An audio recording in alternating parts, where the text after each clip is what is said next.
जब अपने कमरे में लेटा हुआ था तो उसके मन में बहुत सारे सवाल घूम रहे थे और उसको अकेलेपन की बेचैनी बहुत ज्यादा सता रही थी। 10 से 15 मिनट तक सोचता है और बेचैन रहता है। एक ससुर, जो कि घर में दो ही लोग थे, उसकी जो बहू थी वो थी और ससुर था वो था। जो उसका बेटा था वो बाहर जॉब के लिए गया था, बाहर जॉब करता था। तो बेचैनी सताने के बाद क्या होता है, जो ससुर होता है अपनी बहू के कमरे में, जो कि फर्स्ट फ्लोर पे है उसका कमरा, उस पे जाता है। बहू लेटी होती है और एक साइड में खुद जाके लेट जाता है और बहू को चिपटने लगता है। तो बहू भी उतावली हो जाती है, उत्तेजित हो जाती है। उसके बाद जो होता है उसको सुनने के बाद आप हैरान रह जाओगे, परेशान रह जाओगे। आदाब, नमस्कार, सत श्री अकाल। स्टोरी के नए एपिसोड में आप सभी का बहुत बहुत स्वागत है। दोस्तों, अगर मेरे यूट्यूब चैनल पे आप नए हो तो प्लीज़ चैनल को सब्सक्राइब करना ना भूलें और वीडियो को लाइक कर दें और वीडियो को ज़्यादा से ज़्यादा शेयर करते रहें ताकि मेरा हौसला बढ़ता रहे। तो दोस्तों, ये कहानी है बिहार की, जहाँ पर एक परिवार होता है। उस परिवार में टोटल 2 लोग रहते हैं। जो शिवम है उसके पिता, और शिवम उसकी जो मम्मी होती है शिवम की, वो 5 साल पहले ही इस दुनिया से अलविदा हो जाती हैं। माँ के जाने के बाद शिवम और उसके पिता अकेले पड़ जाते हैं और जो गांव में खेती बाड़ी होती है उसको करते रहते हैं। खेती भी इतनी नहीं होती है जिससे घर का खर्चा बढ़िया से चल सके। इतनी होती है, मतलब नॉर्मली होती है, 1 से 2 एकड़ तक 2 लोग होते हैं। तो शिवम परेशान रह जाता है कि माँ भी नहीं है और मेरे सिर पे जो है घर की जिम्मेदारी है, पिता भी है, बूढ़ा पिता, उसको भी संभालना है। तो दोनों अकेले होते हैं। तो शिवम होता है अपने पिता को बोलता है कि पिताजी, खाना बनाने की भी बहुत ज़्यादा दिक्कत हो रही है, क्यों ना आप मेरी शादी करवा दो और खाना बनाया मिल जाया करेगा आपको रोज़। अभी आप बुढ़ापे पे क्या चूल्हा फूकोगे और आपको परेशानी बहुत ज़्यादा होगी।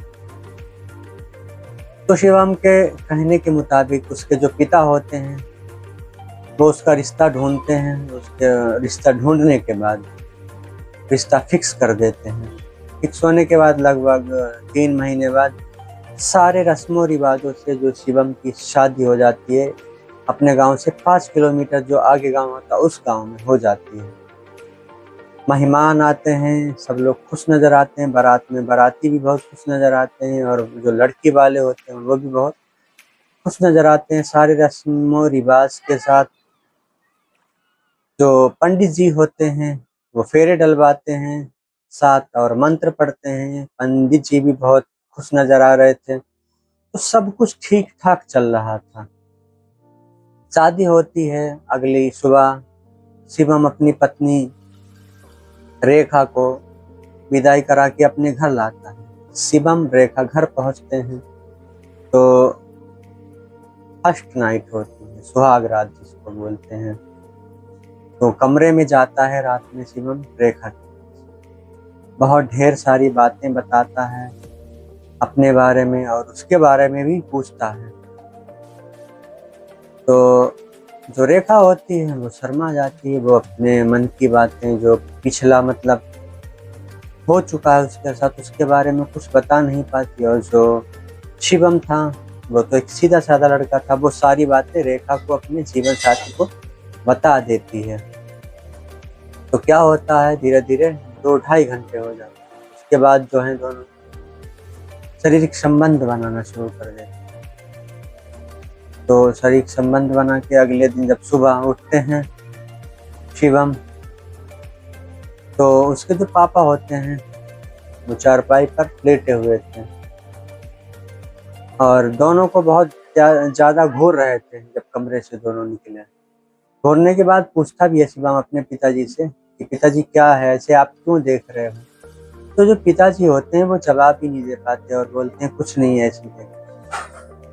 तो शादी के लगभग 3-4 महीने ये सब चलता रहता है। दोनों साथ साथ रहते हैं और पिताजी भी घर पे रहते हैं, और जो पिता है उनकी वाइफ मर चुकी हैं, अब इस दुनिया में नहीं है।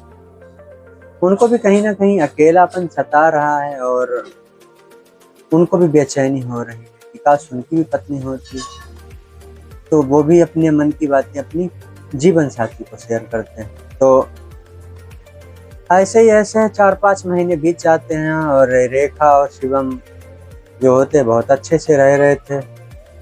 एक दूसरे को किसी से कोई शिकवा कोई गिला नहीं था।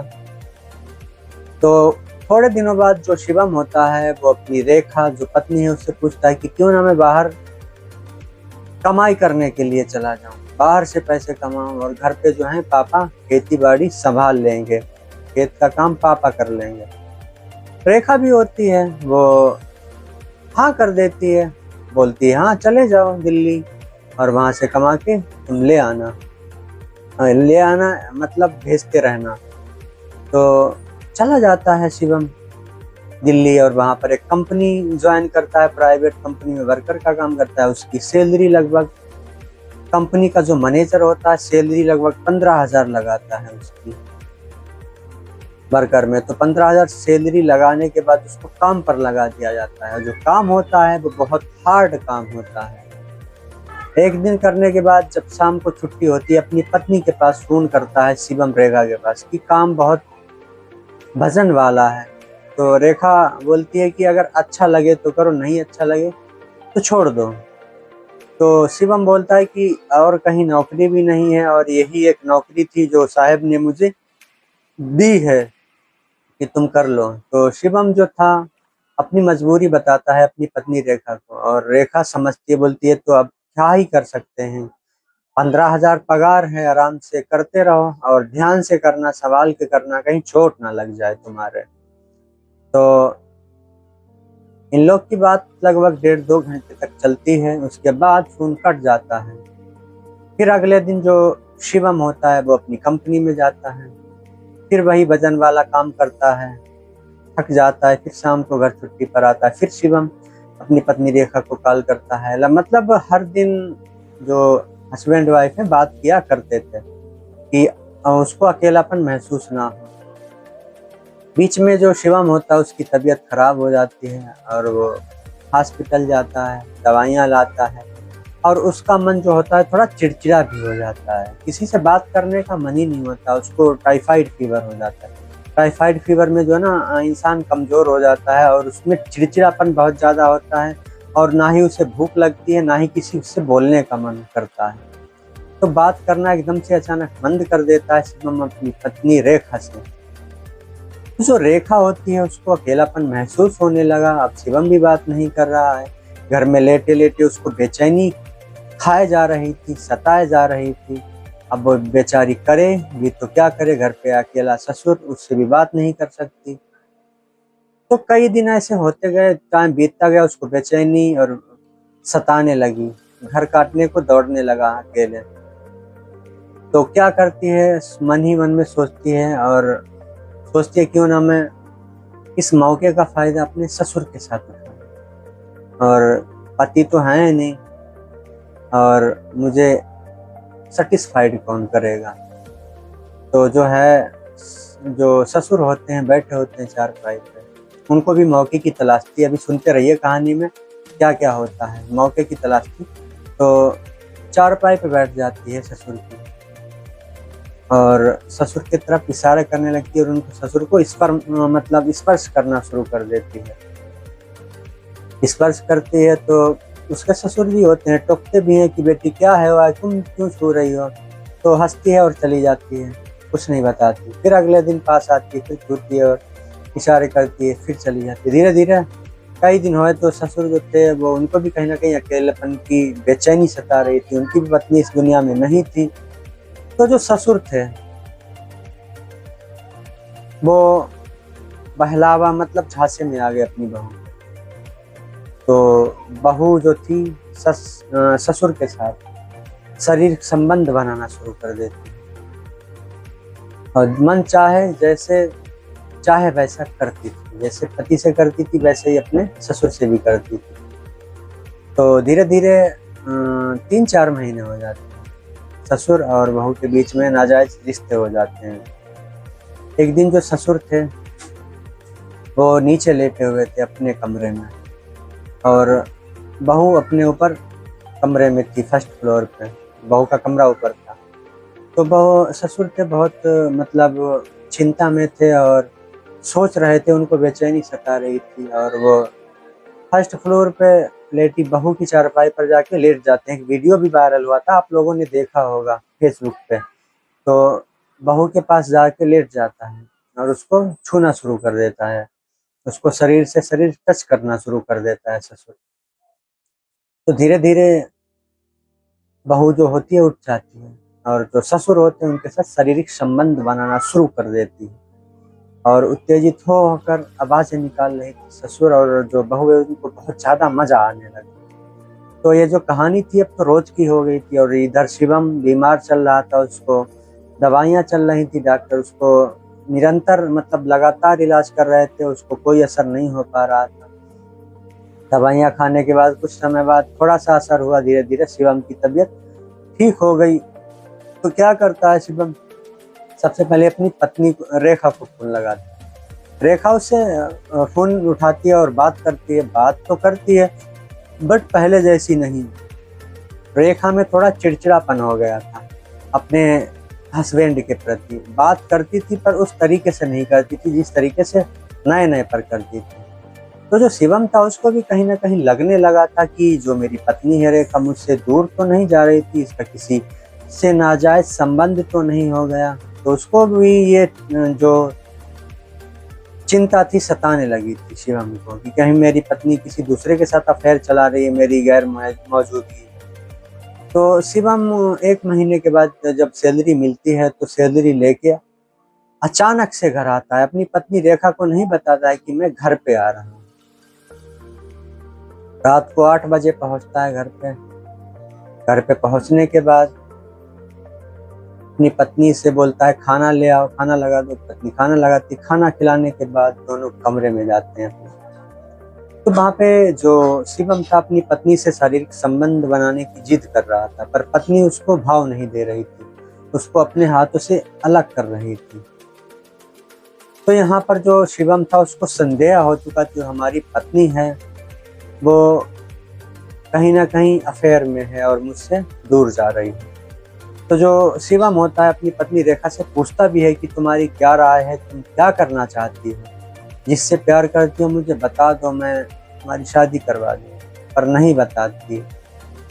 एक दिन जब शिवम खेत पर गया तो इन दोनों को मौका मिल गया, सास और मतलब सॉरी जो बहू है और ससुर को मौका मिल गया। तो ये दोनों शारीरिक संबंध बनाना शुरू कर देते हैं। अचानक से जब घर आता है शिवम, दोनों को आपत्तिजनक अवस्था में पकड़ लेता है और अपने जो पिता होते हैं उनको डंडे से उनके सिर पे वार कर देता है। जो पिता होते हैं वो वहीं पर गिर के मर जाते हैं। उसके बाद जो शिवम होता है पुलिस को फोन करता है और पुलिस मौके पर आती है, उसके पिता की लाश को पोस्टमार्टम के लिए भेज देती है। और जो शिवम होता है वो अपना जुर्म कबूल देता है कि जो मेरी पत्नी है उसका अफेयर मेरे पिताजी से था, नाजायज संबंध था, इसलिए मैंने पिताजी को मार दिया और इस पत्नी को भी आप जेल में डालो, ये भी सही नहीं है। तो जो शिवम होता है उसको जेल भेज दिया जाता है, जो पत्नी होती है उसको भी भेज दिया जाता है।